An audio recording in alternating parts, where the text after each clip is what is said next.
हरे कृष्णा। राधे राधे। हम सभी साधक श्री चैतन्य महाप्रभु की चरितावली श्रवण कर रहे हैं। प्रसंग है श्री बराहावेश। उन श्री बराह भगवान को नमस्कार है जिन्होंने पाताल में गई हुई पृथ्वी का बात में ही उद्धार कर दिया और जिनके खुरों के आघात से सुमेरु पर्वत भी खुर खुर शब्द करने लगा था। आवेश उसे कहते हैं कि किसी एक अन्य शरीर में किसी भिन्न शरीर के गुणों का कुछ काल के लिए आवेश हो जाए। प्राय लोक में स्त्री पुरुषों के ऊपर भूत प्रेत यक्ष राक्षस तथा देव दानवों के आवेश आते देखे गए हैं। जो जैसी प्रकृति के पुरुष होते हैं उनके ऊपर वैसे ही आवेश भी आते हैं। देवताओं का आवेश सात्विक प्रकृति के ही लोगों के ऊपर आवेगा। यक्ष राक्षसों का आवेश राजस प्रकृति के ही शरीर में प्रकट होगा और जो घोर तामस प्रकृति के पुरुष हैं उन्हीं के शरीर में भूत पिशाचों का आवेश आता है। सभी के शरीरों में आवेश हो यह बात नहीं है। कभी किसी विरले के ही शरीर में आवेश हुआ देखा जाता है। वह क्यों होता है और किस प्रकार होता है, इसका कोई निश्चित नियम नहीं। जिस देव दानव अथवा भूत पिशाच ने जिस शरीर को अपने उपयुक्त समझ लिया उसी में प्रवेश करके वह अपने भावों को व्यक्त करता है। इसके अतिरिक्त भगवान के कलावतार अंशावतार आदि अवतारों के मध्य में एक आवेशावतार भी होता है। किसी महान कार्य के लिए किसी विशेष शरीर में भगवान का आवेश होता है और उस कार्य को पूरा करके फौरन ही वह आवेश चला जाता है। भगवान तो कर्तुमन्य था कर्तुम सभी कुछ करने में समर्थ हैं। उनकी इच्छा मात्र से बड़े बड़े दुष्टों का संहार हो जाता है, किंतु भक्तों के प्रेम के अधीन होकर उन्हें अपनी असीम कृपा का महत्व जताने के निमित्त तथा अपनी लीला प्रकट करने के निमित्त वे भांति भांति के अवतारों का अभिनय करते हैं। वास्तव में तो वे नाम रूप तथा सभी प्रकार के गुणों से रहित हैं। जिस प्रकार पृथ्वी को दुष्ट क्षत्रियों के अत्याचार से पीड़ित देखकर महर्षि परशुराम के शरीर में भगवान का आवेश हुआ और पृथ्वी को दुष्ट क्षत्रियों से हीन करके शीघ्र ही वह आवेश अदृश्य हो गया। फिर परशुराम जी शुद्ध ऋषि बन आज तक भी महेंद्र पर्वत पर बैठे तपस्या कर रहे हैं। इस प्रकार आवेशावतार किसी विशेष कार्य की सिद्धि के निमित्त होता है और वह अधिक दिन तक ठहरा भी नहीं। द्रौपदी के चीर खींचने पर भगवान का चीर अवतार भी हुआ था और क्षणभर में ही द्रौपदी की लाज रखकर वह अदृश्य भी हो गया। इसी प्रकार अब प्रभु के शरीर में भिन्न भिन्न अवतारों के आवेश होने लगे। जिस समय वे आवेश अवस्था में होते उस समय उसी अवतार के गुणों के अनुसार बर्ताव करने लगते और जब वह आवेश समाप्त हो जाता तब आप एक अमानी भक्त की भांति बहुत ही दीनता का बर्ताव करने लगते।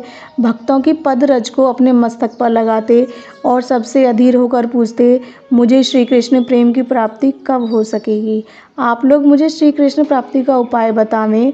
मैं अपने प्यारे श्री कृष्ण से कैसे मिल सकूँगा? इस प्रकार इनके जीवन में दो भिन्न भिन्न भाव प्रतीत होने लगे। भावावेश में तो भगवत भगवान और साधारणतया भक्त भाव।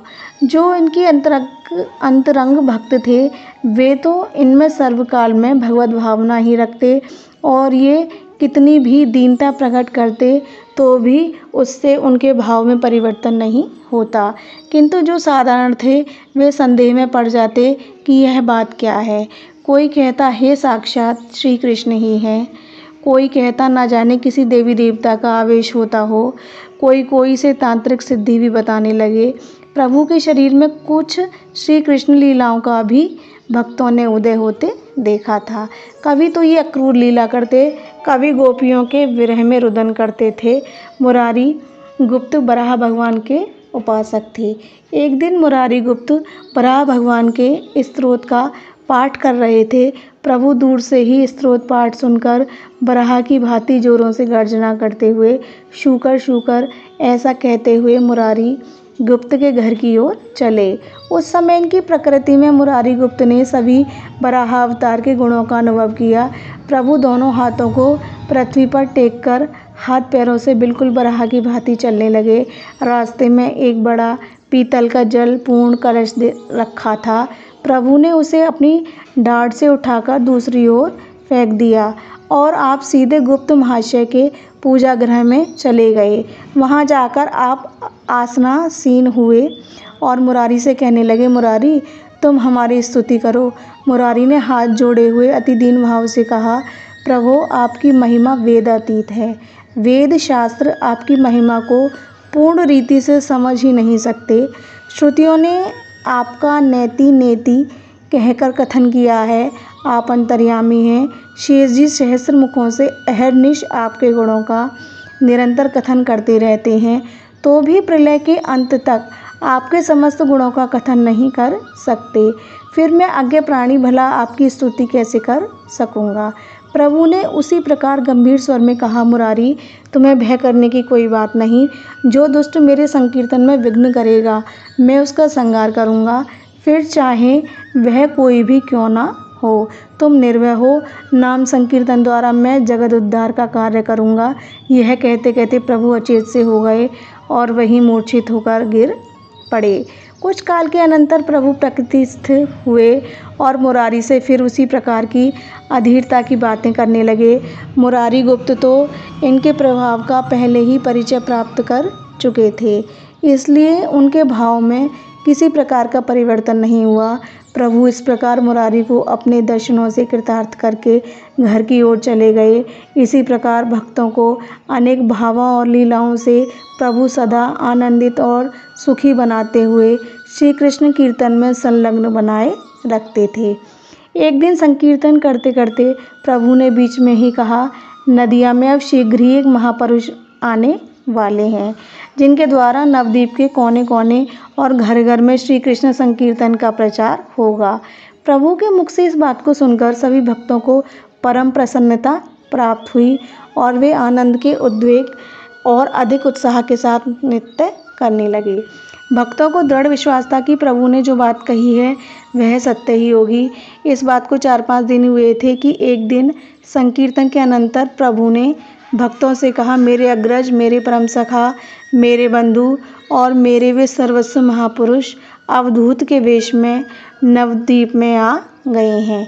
अब तुम लोग जाकर उन्हें खोज निकालो। प्रभु की ऐसी आज्ञा पाकर भक्तगण उस अवधूत महापुरुष को खोजने के लिए चले। पाठकों को उत्सुकता होगी कि ये निमाई के सर्वस्व अवधूत वेश में कौन महापुरुष थे। असल में ये अवधूत नित्यानंद जी ही थे, जो गौर भक्तों में निमाई के भाई निताई के नाम से पुकारे जाते हैं। पाठकों को इनका परिचय अगले अध्याय में मिलेगा। जय जय श्री राधे।